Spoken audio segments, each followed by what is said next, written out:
ជាដំសុកលូបន្តប្រគល់ផ្ទះមនុស្សធម៌និងអំណោយជូនប្រជាពលរដ្ឋងាយរងគ្រោះនៅស្រុកកោះក្រឡខេត្តបាត់ដំបង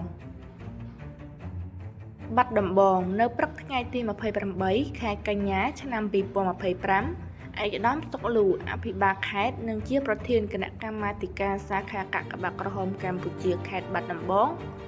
អមដំណើរដោយឯកឧត្តមលោកជំទាវលោកស្រីគណៈកម្មាធិការសាខាអនុសាខាស្រុកក្រុមកាកបាទក្រហមឃុំនិងអ្នកស្ម័គ្រចិត្តភូមិបានអញ្ជើញចុះប្រគល់ផ្ទះមនុស្សធម៌មួយខ្នងលេខរៀងទី21ជាអំណោយរបស់សាខាកាកបាទក្រហមកម្ពុជាខេត្ត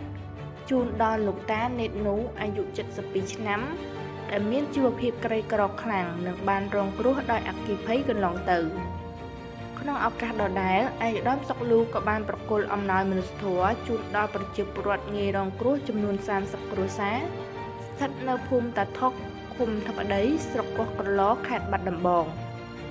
ឯកឧត្តមសុកលូបានលើកឡើងថាការផ្ដល់ផ្ទះនិងអំណោយមនុស្សធម៌នេះគឺជាកិច្ចការដែលបង្ហាញពីការយកចិត្តទុកដាក់របស់សាខាកាកបាទក្រហមកម្ពុជាខេត្តបន្តអនុវត្តតាមគោលនយោបាយនិងយុទ្ធសាស្ត្ររបស់រាជរដ្ឋាភិបាលក្នុងការលើកកម្ពស់ជីវភាពប្រជាពលរដ្ឋជាពិសេសគ្រួសារក្រីក្រនិងគ្រួសារដែលរងគ្រោះដោយគ្រោះធម្មជាតិនិងគ្រោះអគ្គិភ័យសូមជម្រាបថាផ្ទះមនុស្សធម៌និងអំណោយទាំងនេះគឺជាផ្នែកមួយនៃកម្មវិធីជំនួយសង្គមរបស់កាកបាទក្រហមកម្ពុជាខេត្តបាត់ដំបង